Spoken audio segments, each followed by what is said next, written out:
आज राजनीति की बदजुबानी को लेकर आपके बीच यहाँ पर हूँ। बहुत से नेता आए दिन कई तरह की बातें करते हैं, कुछ ज़्यादा बुरी बातें करते हैं, कुछ कम बुरी बातें करते हैं। छत्तीसगढ़ के एक भूतपूर्व मंत्री रहे हुए अजय चंद्राकर अभी विधानसभा में भाजपा के गिने चुने विधायकों में से एक हैं। बहुत जमकर बोलते हैं और लोग उनकी बात को सुनते भी हैं। अभी उन्होंने एक राजनीतिक बयान देते हुए बड़ी तैश में, विपक्ष में है, तैश जायज़ है उनकी, तो तैश में उन्होंने एक बयान दिया है। उस बयान के आखिर में उन्होंने राज्य की कांग्रेस सरकार को ये चुनौती दी है कि राजनीति मर्द की तरह करें। नमस्कार, मैं छत्तीसगढ़ अखबार के न्यूज़ रूम से सुनील कुमार। मर्द की तरह राजनीति ये नई चुनौती नहीं है, ये देश में कई जगह इस तरह की चुनौती दी जाती है। लेकिन इस पे आगे बढ़ने के पहले मैं चाहता हूं कि हम अजय चंद्राकर के इस बयान को सुनें। ये सबसे बुरा और सबसे ख़राब बयान नहीं है जिनकी मैं चर्चा करने वाला हूं, लेकिन ये एक ताज़ा बयान है जिस कॉन्टेक्स्ट में, जिसके संदर्भ में आज की बाकी बातें मैं करने वाला हूं। आइए आपको सुनाते हैं कि अजय चंद्राकर का क्या कहना है। भाई, आरोप प्रत्यारोप का सवाल नहीं है। सत्तारूढ़ दल का काम आरोप लगाना नहीं, सत्तारूढ़ दल का काम जांच कराना। वो हमारे ऊपर, हम कुछ भी आंदोलन करते हैं तो हमारे ऊपर कहीं खोज के निकालते हैं ना, तो उनको मना किसने किया है कि हमारे समय में खदान घोटाला हुआ था, हमारे समय में शराब घोटाला हुआ था। कागज में क्यों बोलते हैं? हिम्मत है, दम है तो जांच कराएं। झीरम में क्या कर लिया, क्या जांच करवा ली, उसमें क्यों आरोप नहीं लगा? तो अपने नेताओं के भावनाओं के साथ खेल रहे हैं, इसको राजनीतिक मुद्दा बना के रखे। भारतीय जनता पार्टी ने उसको कभी राजनीतिक मुद्दा नहीं बनाया। तो उसमें हिम्मत है तो जो आरोप लगाते हैं उसकी जांच कराएं। आरोप लगाना विपक्ष का काम है, सत्तारूढ़ दल का काम नहीं है। मर्दों जैसी राजनीति करनी चाहिए, मर्दों जैसी राजनीति करनी चाहिए, मर्दों जैसी राजनीति करनी चाहिए। अजय चंद्राकर ने कांग्रेस सरकार को चुनौती दी है कि मर्दों जैसी राजनीति करनी चाहिए। ये मर्दानगी बड़ा सिर चढ़कर बोलती है हिंदुस्तानी राजनीति में, और दुनिया के कुछ एक और देशों की भी कोई मिसाल ऐसी है। यहाँ थोड़ा ज़्यादा है, यहाँ लोगों को मूछें रखने का शौक़ है। हालांकि अजय चंद्राकर जी ने मूछें नहीं रखी हुई हैं, लेकिन उनकी बात कुछ उसी तरह की है जिस तरह की बात छत्तीसगढ़ के एक गुजर चुके नेता दिलीप सिंह जूदेव अपनी मूछों पर ताव देते हुए कहते थे। उनको जब भी कोई वजनदार बात करनी रहती थी, उनका हाथ अपने मूछों पर चले जाता था। उनकी जुबान और मूछों पर उंगलियां, इसके बीच में एक तालमेल रहता था। जिस तरह से कोई ताल ठोंक कर कहते हैं पहलवान, उस तरह से वो मूछों पर ताव देते हुए अपनी बात कहते थे दिलीप सिंह जूदेव। उनके परिवार के और लोग भी हैं जो राजनीति में हैं, वो भी उसी अंदाज में बात करते हैं। तो देश में जगह जगह पुरुष राजनेता हिंदुस्तानी लोकतंत्र में मर्दानगी की जुबान की बात करते हैं। कई बातें ऐसी रहती है जिसमें मर्द शब्द बोलने की ज़रूरत नहीं रहती, लेकिन जिसमें वो सार्वजनिक रूप से सदन के भीतर, संसद और विधानसभाओं में जब महिलाओं के खिलाफ बड़ी बुरी बातें बोलते हैं, तो जाहिर है कि मर्द होने के नाते वो उस तरह की बातें बोलते हैं। ये मेरे हाथ में एक मोटा सा गट्ठा है ऐसे बयानों का।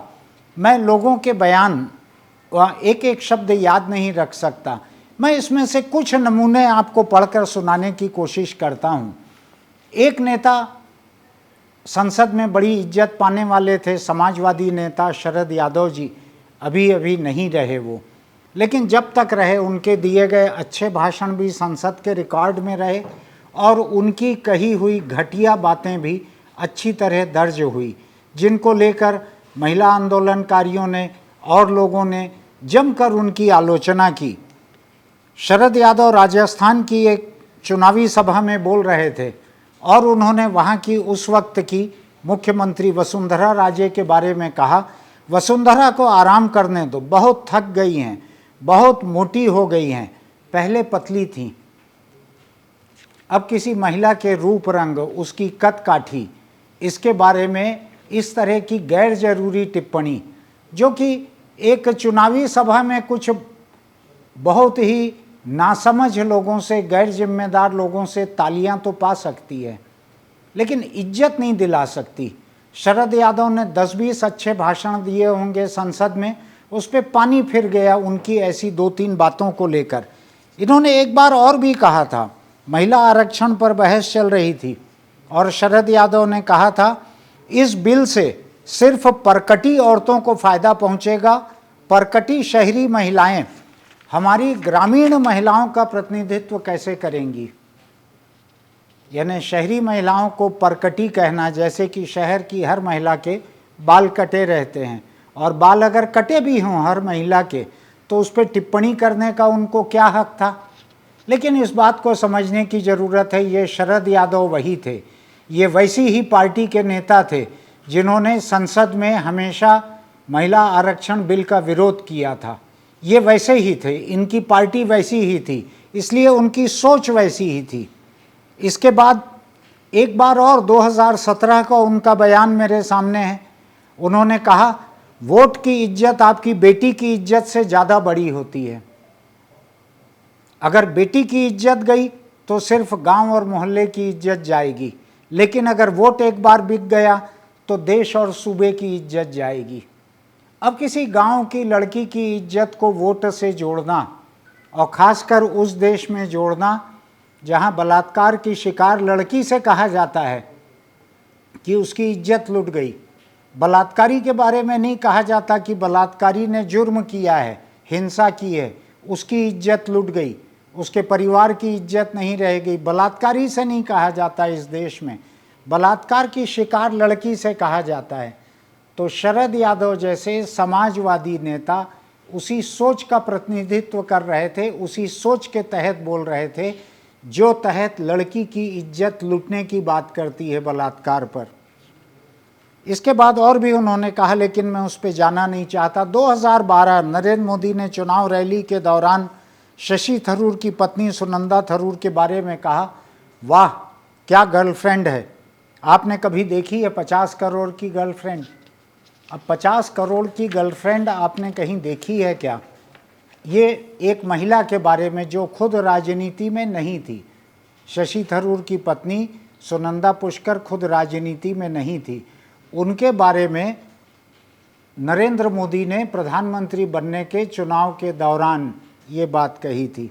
ऐसी और बातें, राष्ट्रपति जो बने प्रणब मुखर्जी जी, उनके बेटे सांसद बने अभिजीत मुखर्जी पश्चिम बंगाल से। उन्होंने दिल्ली में जब बलात्कार के खिलाफ प्रदर्शन चल रहे थे और यूपीए की सरकार थी, प्रणब मुखर्जी मंत्री थे उस सरकार में, और प्रणब मुखर्जी की वजह से ही टिकट पाकर अभिजीत मुखर्जी वहाँ से सांसद बने थे। उन्होंने कहा कि बलात्कार के खिलाफ प्रदर्शन में हिस्सा ले रही छात्राएं वो सजी सवरी महिलाएं हैं जिन्हें असलियत के बारे में कुछ नहीं पता है। केंद्र सरकार के रहते हुए, जिसमें इस अभिजीत मुखर्जी के पिता केंद्रीय मंत्री थे, उसके राज के चलते दिल्ली पुलिस उस समय यूपीए के अंडर में थी, वहाँ बलात्कार हुआ, निर्भया जैसा केस हुआ लड़की के साथ, उसमें सत्तारूढ़ पार्टी का एक बेशर्म सांसद ये कहता है कि ये सजी सवरी महिलाएं हैं प्रदर्शन करने वाली, इनको असलियत के बारे में कुछ नहीं पता है। तो सत्तारूढ़ पार्टी के सांसद को तो असलियत मालूम है कि तुम्हारी पुलिस के रहते दिल्ली में ये हुआ है, उसके बाद ये बयान देने में उनको जरा भी शर्म नहीं आई। न ही इनके पिता प्रणब मुखर्जी ने कोई अफसोस जाहिर किया, उस समय जिंदा भी थे और उस समय केंद्र सरकार में बड़े ताकतवर मंत्री भी थे। इस तरह की बातें उन्होंने और भी कहीं प्रदर्शनकारी महिलाओं के बारे में।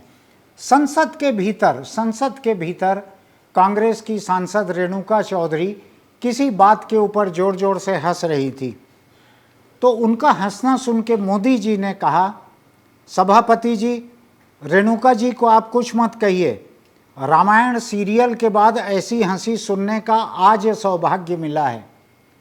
मोदी का इशारा जिस तरफ था उनकी पार्टी के लोगों ने समझ लिया, और किरण रिजिजू जो कि उनकी पार्टी में मंत्री थे, उन्होंने फेसबुक पर वीडियो शेयर करके रेणुका चौधरी की हंसी की तुलना रामायण की शूर्पणखा से की। भाजपा के आईटी सेल के मुखिया अमित मालवीय ने शूर्पणखा की नाक काटे जाने का दृश्य रेणुका चौधरी के संदर्भ में पोस्ट किया। ये सिलसिला सिर्फ भाजपा, सिर्फ कांग्रेस तक नहीं है, ये आगे कई पार्टियों में चलता है।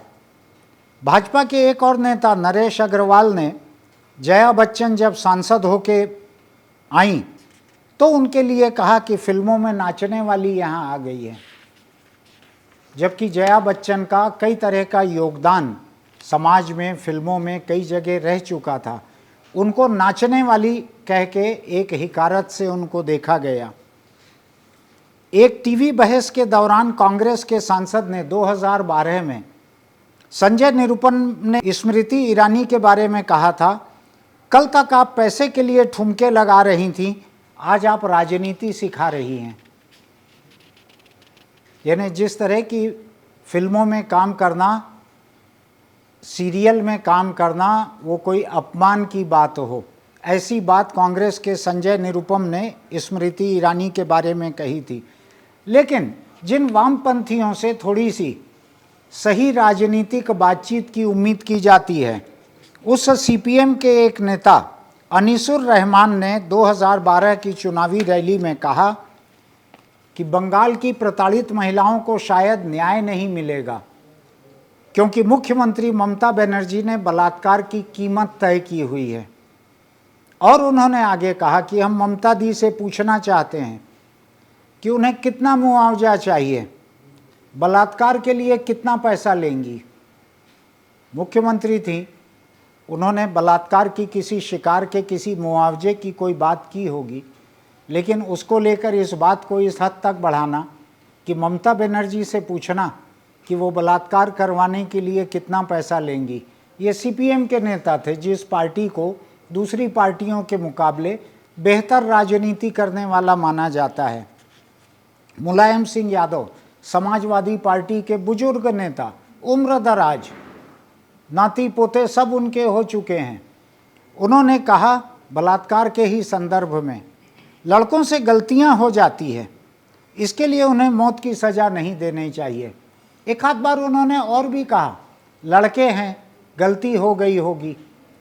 यानी लड़की से बलात्कार हो जाए उस पर अफसोस के दो शब्द नहीं, लड़के को सज़ा ना हो जाए, बलात्कार पे फांसी की सज़ा न जोड़ी जाए, इसके लिए नेताजी, हालांकि नेताजी शब्द का इस्तेमाल मुझको अच्छा नहीं लगता, एक वक्त देश में नेताजी सुभाष चंद्र बोस के लिए इस्तेमाल होता था, लेकिन अब मुलायम सिंह यादव जब तक रहे उनके लिए नेताजी इस्तेमाल होने लगा था।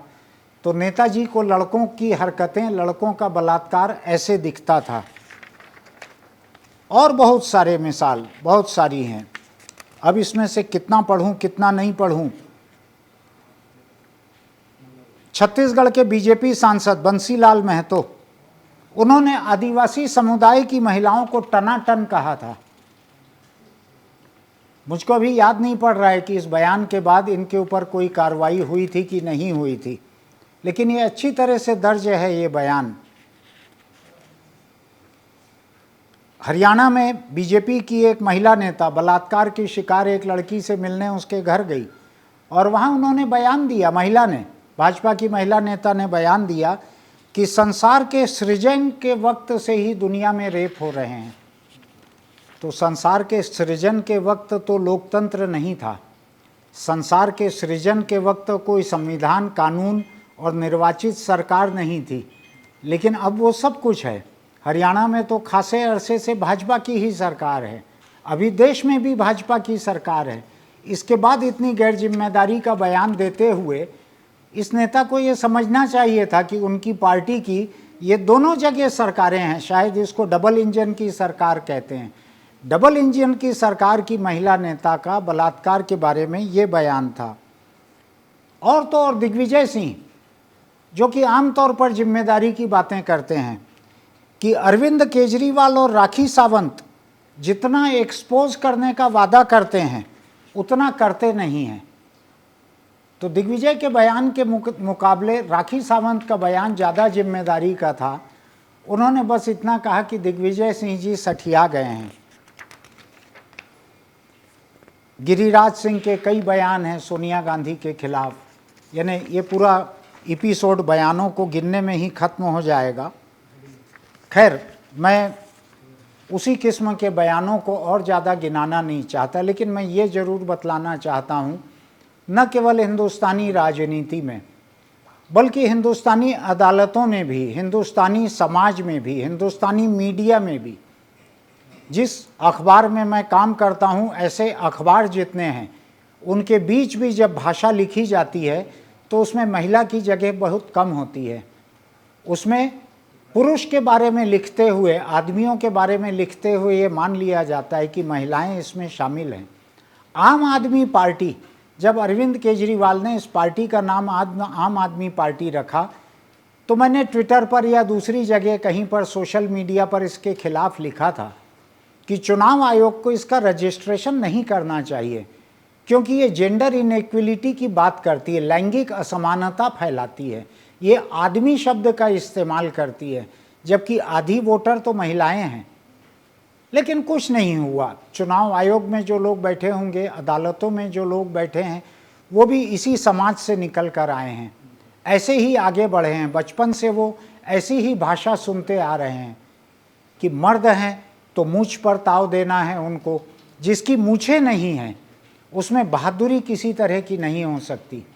आपको ध्यान होगा, राजस्थान के एक भाजपा विधायक थे, कुछ आहूजा नाम था उनका, उनकी बड़ी भारी भरकम मूछ वाली ऐसी तस्वीर आती थी। उनकी मूछों की तस्वीर मुझको अच्छे से याद है। उनका बयान जेएनयू के बारे में आया था, जवाहरलाल नेहरू यूनिवर्सिटी को बदनाम करने की कोशिश चल रही थी, तो यही आहूजा का बयान आया था। इन्होंने कहा था कि जेएनयू कैंपस से हर दिन 3000 यूज्ड कंडोम, इस्तेमाल किए हुए कंडोम निकलते हैं। ये इतने समर्पित कार्यकर्ता थे कि जेएनयू कैंपस की सफाई करते थे रोज़ सवेरे और इस्तेमाल किए हुए 3000 कंडोम बटोरते थे और उसको गिनते थे।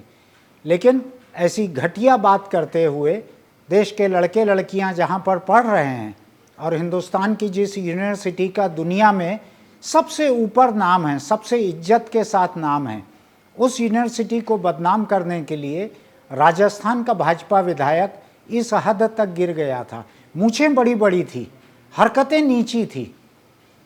तो मैं इसी बात पर आ रहा हूँ कि मर्दानगी की चुनौती इस तरह से दी जाती है जैसे मर्दानगी होना एक खूबी है।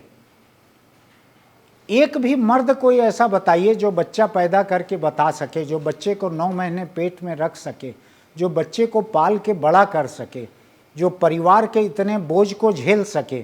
जो कामकाजी महिलाएं हैं उनको भी बाहर काम के अलावा घर के बोझ को भी झेलना पड़ता है।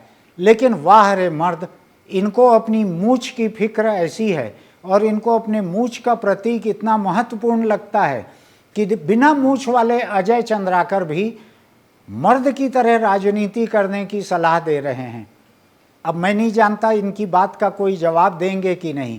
कम से कम इंदिरा गांधी और सोनिया गांधी की पार्टी के जो लोग हैं यहाँ, और छत्तीसगढ़ भरा हुआ है उनसे, देश में भी हर प्रदेश में हैं वो लोग, लेकिन उनको भी महिलाओं के खिलाफ कही गई ऐसी बातों के खिलाफ कुछ बोलना सूझता भी नहीं है।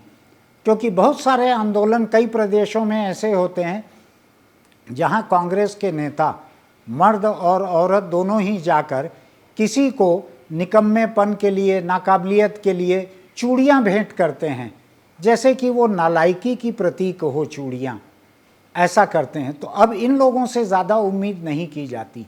लेकिन मैं इस बात को यहाँ इसलिए कर रहा हूँ कि आम लोगों को राजनीति में इस तरह की गंदी जुबान, इस तरह की एक नाजायज मर्दानगी वाली भाषा, इसका विरोध करना चाहिए, इसके बारे में लिखना चाहिए, सोशल मीडिया पर लिखना चाहिए, सवाल करने चाहिए। मीडिया के लोगों से आपकी कहीं मुलाकात होती है तो उनको भी पूछना चाहिए कि जब नेताजी के मुंह में आप माइक ठूंसते रहते हो तो कभी ऐसा सवाल सूझता है कि नहीं सूझता है, ये पूछना चाहिए आपको। तो आज बस इतना ही। मैं इसी एक नाजायज बात को लेकर इस किस्म की 1000 और मिसालों के साथ यहाँ मौजूद हूँ।